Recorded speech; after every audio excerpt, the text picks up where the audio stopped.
لله رب العالمين والصلاة والسلام على رسوله الكريم وعلى آله وأصحابه أجمعين أما بعد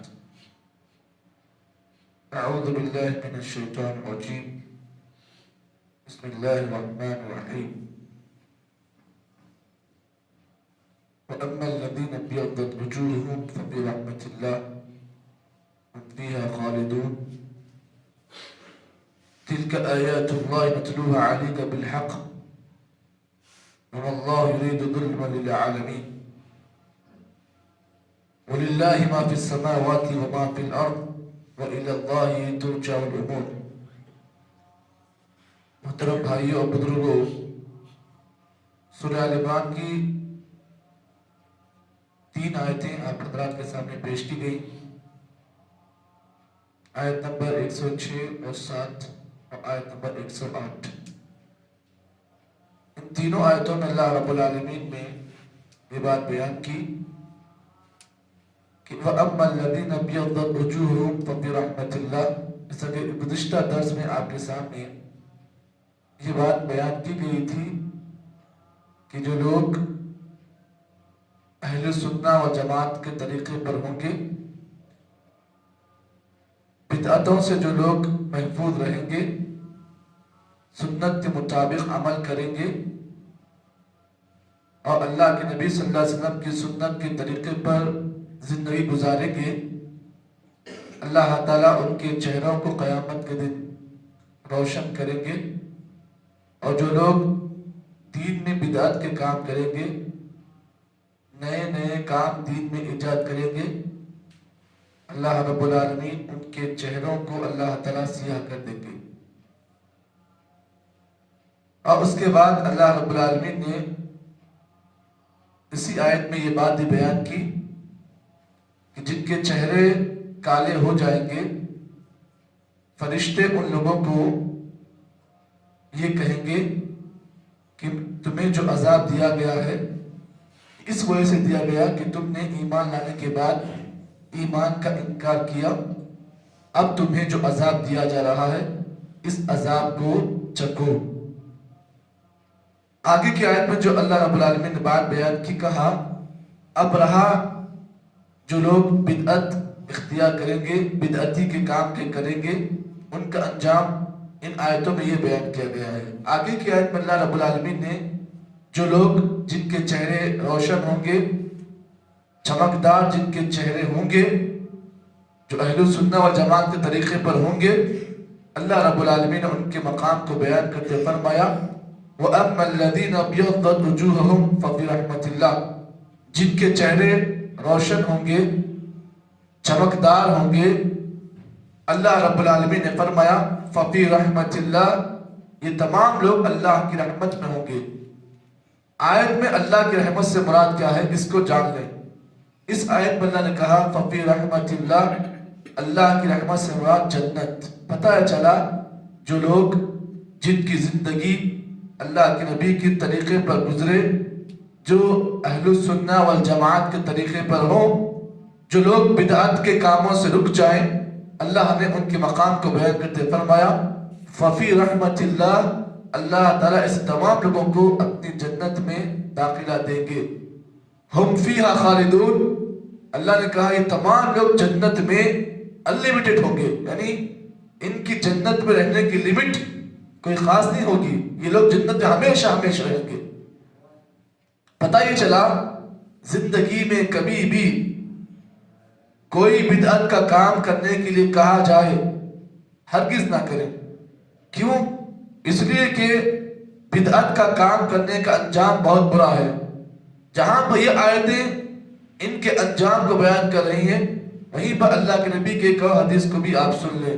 آپ جانتے ہیں قیامت کے دن ہر آدمی کو اللہ کے نبی محمد عربی صلی اللہ علیہ وسلم اپنے ہاتھوں سے حوض کوثر کا جام پلائیں گے. اس بات پر ایمان ہونا چاہیے. کل قیامت کے دن اللہ کے نبی محمد عربی صلی اللہ علیہ وسلم نے فرمایا اللہ رب العالمین مجھے قیامت کے دن یہ مقام دے گا کہ حوض کوثر کے پاس اللہ مجھے بٹھائے گا. جی یہ نبی کا مقام ہے. وہاں پر اللہ کے نبی صلی اللہ علیہ وسلم کو اللہ تعالیٰ حوض کوثر پر بٹھائے گا. تمام لوگ آئیں گے، نبی اکرم صلی اللہ علیہ وسلم اپنے ہاتھوں سب کو حوض کوثر کا پانی پلائیں گے۔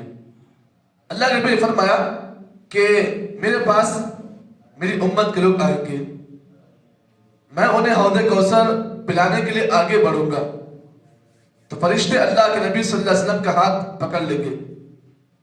نبی صلی اللہ علیہ وسلم فرمائیں گے آخر کیا ہوا، میرا ہاتھ کیوں پکڑ، یہ میری امت کے لوگ ہیں، انہم امت، یہ میری امت ہے۔ فرشتے کہیں گے اما تعلم، اے نبی تو نہیں جانتے، انہم احدث من بعدک، یہ وہ لوگ ہیں جو آپ کے انتقال کے بعد، آپ کے جانے کے بعد انہوں نے دین کا نقشہ تبدیل کر دیا، دین میں بدعتیں اختیار کر لی، دین جو صاف ستھرا جو آپ نے زندگی میں جو دین آپ نے چھوڑ کر گئے تھے، اس دین کا نقشہ انہوں نے تبدیل کر دیا۔ احدث من بعدک، انہوں نے دین میں نئی نئی بات ایجاد کی۔ نبی اکرم صلی اللہ علیہ وسلم اس وقت حوض کوثر کا پانی پلانے کے لیے جو آگے بڑھیں گے، نبی فرمائیں گے اپنی زبان سے، کہیں گے اس بات کو بھی آپ جان لیں، جو لوگ بدعت کا کام کر رہے ہیں ان کو چونکانے کے لیے صرف یہ ہے ایک حدیث کافی ہے۔ نبی اکرم صلی اللہ علیہ وسلم اپنی زبان سے کہیں گے سحقن سحقن لمن طیّر بعدی، اللہ کے فرمان دوری ہو، دوری ہو، ایسے لوگوں کو مجھ سے دور کیا جائے، ایسے لوگ میری نظروں سے ہٹ جائیں، لمن طیّر بعدی، جنہوں نے میرے جانے کے بعد دین کو تبدیل کر دیا۔ پتہ اس حدیث سے یہ چلا کہ اگر آپ یہ چاہتے ہو کہ اللہ کے نبی صلی اللہ علیہ وسلم کے ہاتھوں سے حوض کوثر کا پانی اگر آپ کو نصیب ہو، ضروری ہے اس کے لیے کہ آپ سنت کے مطابق اپنے دین کو اختیار کریں۔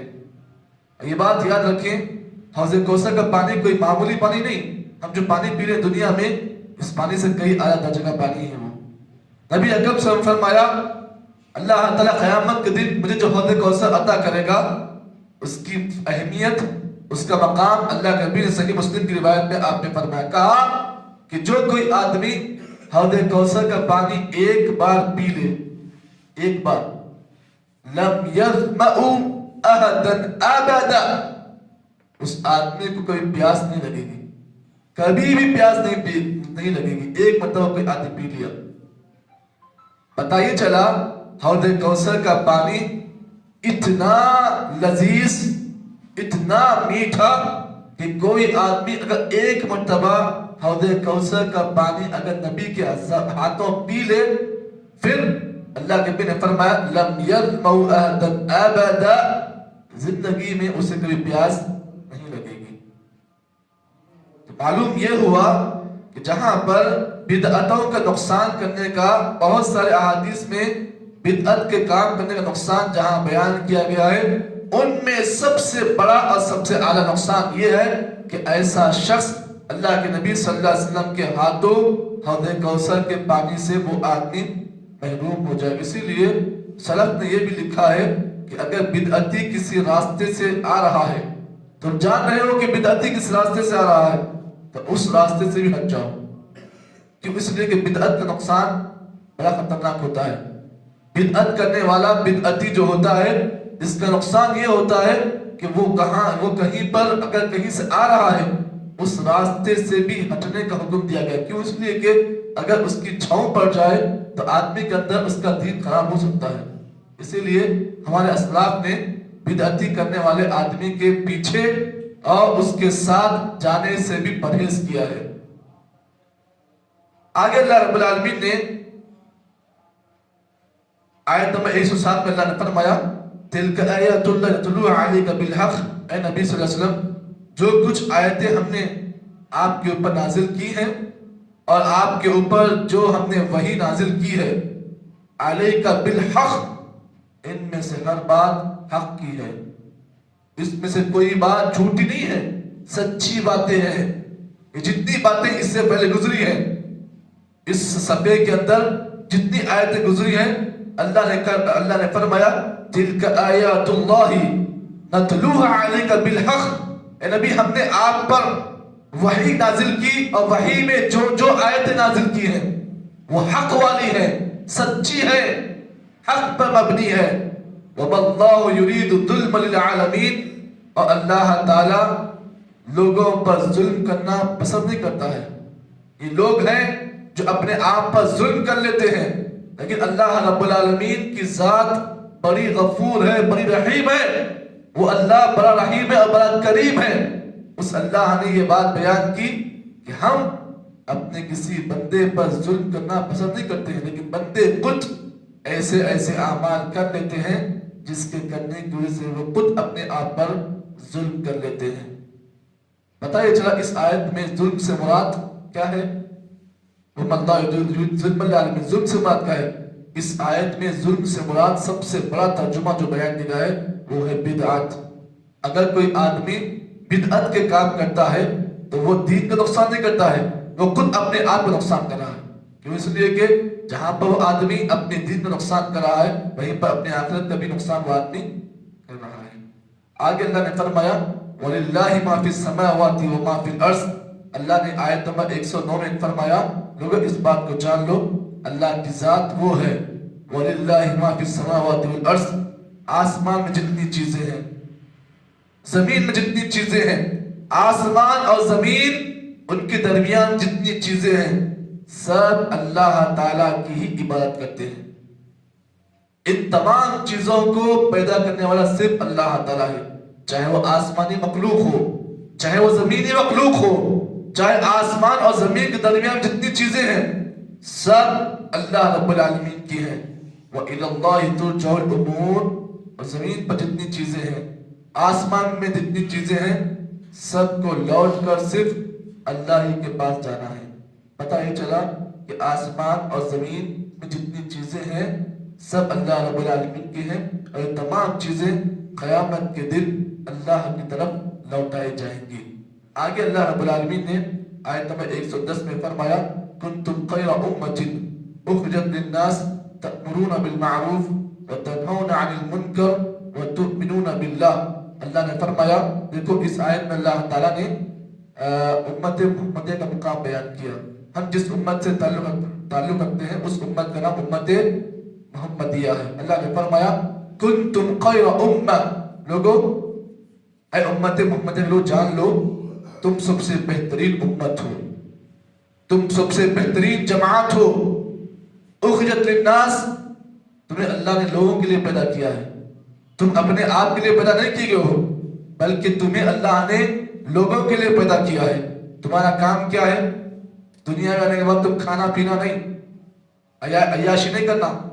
تأمرون بالمعروف، تمہیں خیر امت، بہترین امت کو جو لقب دیا گیا اس کی وجہ یہ ہے تأمرون بالمعروف، تم لوگوں کو نیکی کا حکم دیتے ہو، وتنہون عن المنکر، اور لوگوں کو برائی سے روکتے ہو، وتؤمنون باللہ، اور تم صرف اللہ کی ذات پر ایمان رکھتے ہو۔ آگے اللہ رب العالمین نے اس آیت میں اور یہ باتیں بیان کی ہیں۔ اس آیت کی تفسیر انشاءاللہ کل کے درس میں آپ حضرات کے سامنے پیش کی جائے گی کہ آخر اللہ رب العالمین نے اس امت کو خیر امت کیوں کہا ہے، وجہ کیا ہے، اور خیر امت کے لیے بننے کے لیے کیا کیا کرنا چاہیے۔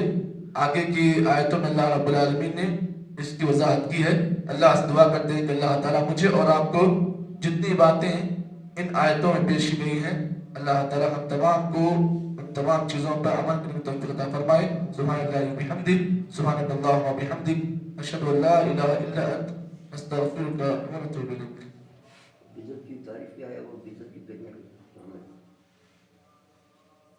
بدعت کی تعریف کے سلسلے میں محدثین نے جو بیان کیا ہے وہ یہ ہے کہ اللہ کے نبی صلی اللہ علیہ وسلم کی زندگی میں جو دین تھا اسی دین کو اسی طریقے پر عمل کرنے کا نام سنت ہے۔ اگر کوئی آدمی دین میں اپنی طرف سے کوئی نئی بات ایجاد کرتا ہے ثواب کی خاطر تو اسے بدعت کہا گیا ہے۔ تو دین میں اللہ کے نبی کی زندگی میں جو دین تھا اسی دین کو ماننا یہ سنت ہے، اور نبی کے بعد، نبی کے جانے کے بعد اگر کوئی آدمی ثواب کی خاطر کوئی نیا کام ایجاد کرتا ہے تو اسے محدثین نے بدعت کہا ہے۔ اور بدعت کے بہت بڑے نقصانات ہیں جو حدیث میں اللہ کے نبی نے مختلف بیان کیے ہیں۔